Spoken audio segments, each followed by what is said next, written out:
अंदर अध्ययता અને મૂલ્યાંકનની અંદર એકમ 1 માં આગળ ભણી ગયા. હવે એકમ 2 આપણે આગળ જોઈશું. એની અંદર એકમ 2 ની અંદર મૂલ્યાંકનની પ્રવિધિઓ, એમાં વિષય વસ્તુનો પહેલો પોઈન્ટ છે રચનાત્મક મૂલ્યાંકનની પ્રવિધિ.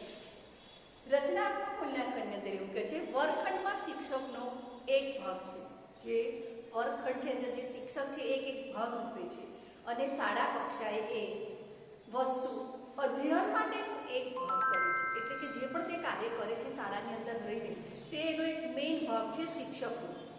આ પ્રક્રિયા દરમિયાન બાળકો કેટલું શીખ્યા, કેવી રીતે શીખ્યા, તેમની શીખવાની ઝડપ કેટલી, એ વિષય પર વધુ ભાર મૂકવામાં આવ્યો છે.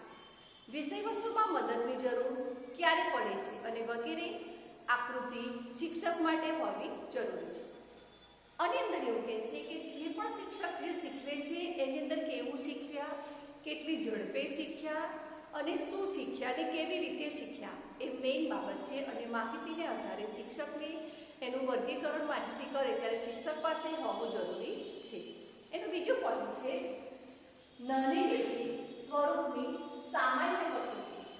એની અંદર એવું કહે છે કે ખાલી જગ્યા પૂરો, વિકલ્પ આપીને વિકલ્પ આપ્યા હોય ખાલી જગ્યાની અંદર ખાલી જગ્યા પૂરો, તો વિકલ્પવાળી ખાલી જગ્યા હોય ને વિકલ્પ વગરની પણ ખાલી જગ્યા પૂછી શકાય છે. પછી છે એક શબ્દ એક વાક્યમાં ઉત્તર આપો.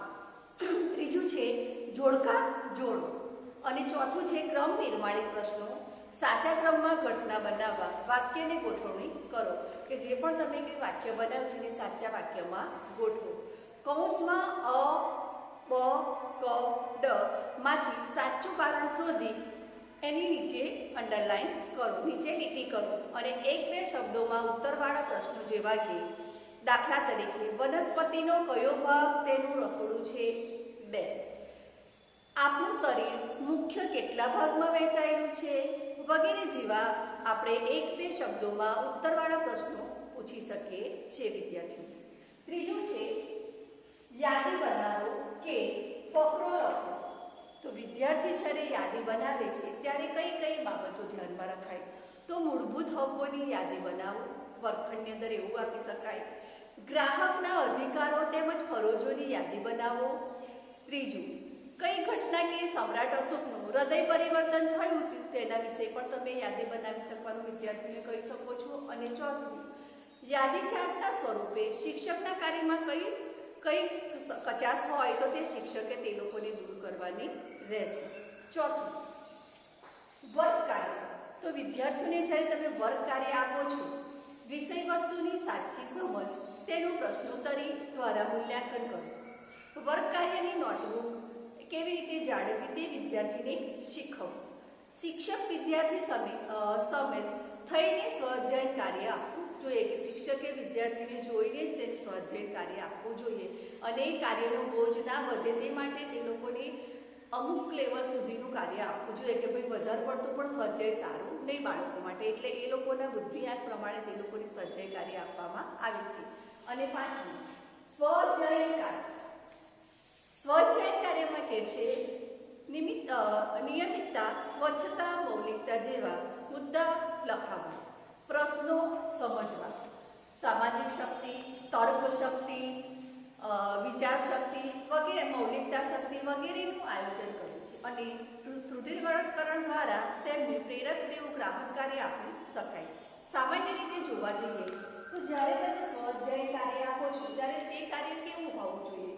તો વિદ્યાર્થી સરળ રીતે લખી શકે છે, વિદ્યાર્થીને ખબર પડે તેવું ગૃહ કાર્ય હોય, કે પછી ઘરે માતા પિતા એવું ના કે તમે કેટલું કાર્ય આપો છો કે છોકરાઓ કાર્યના બોજ નીચે દબાઈ ના જવા જોઈએ.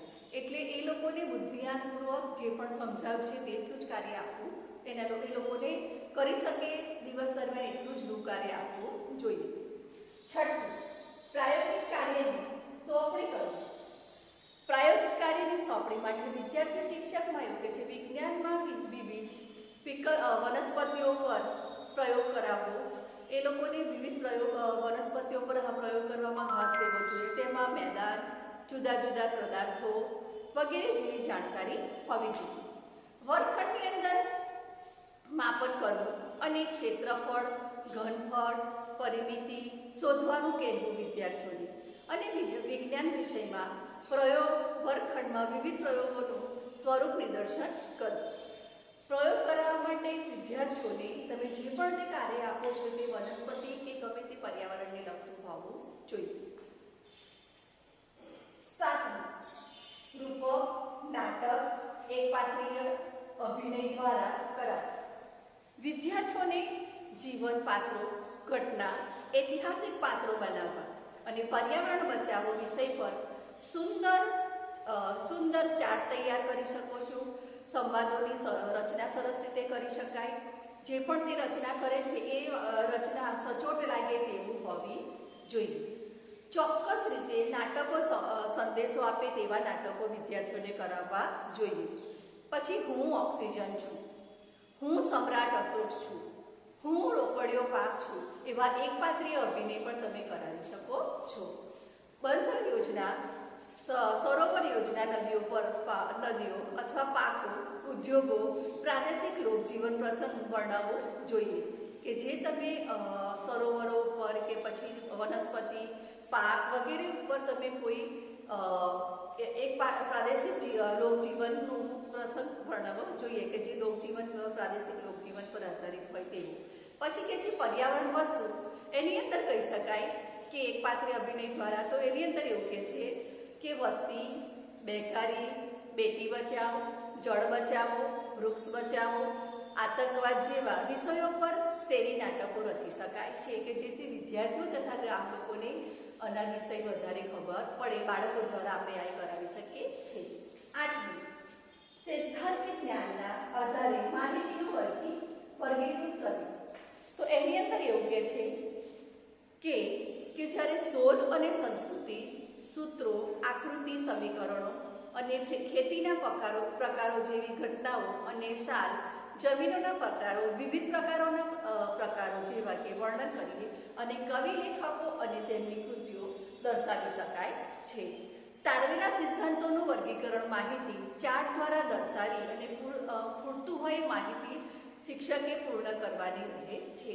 તમે જે પણ તે કામ વિદ્યાર્થીઓને આપો છો એની અંદર કંઈક આકૃતિ હોય કે કોઈ સમીકરણ હોય કે કંઈ ખેતીના પ્રકારો હોય કે પાક વિશે જે પણ તમે શોધખોળ આપે ચાર્ટ તૈયાર કરાવો છો એમાં જે પણ કંઈ માહિતી ખૂટતી હોય તે શિક્ષકે આપવાની રહે છે.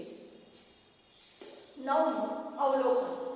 વિદ્યાર્થીને શિક્ષકો વચ્ચે થતું અવલોકન. તમે જાણો છો વ્યક્તિગત કે જૂથમાં અવલોકન થાય છે કે વ્યક્તિગત કે જૂથમાં તો એક વ્યક્તિ દ્વારા પણ અવલોકન થાય ને વધારે જૂથની અંદર પણ અવલોકન આપણે કરી શકીએ છીએ.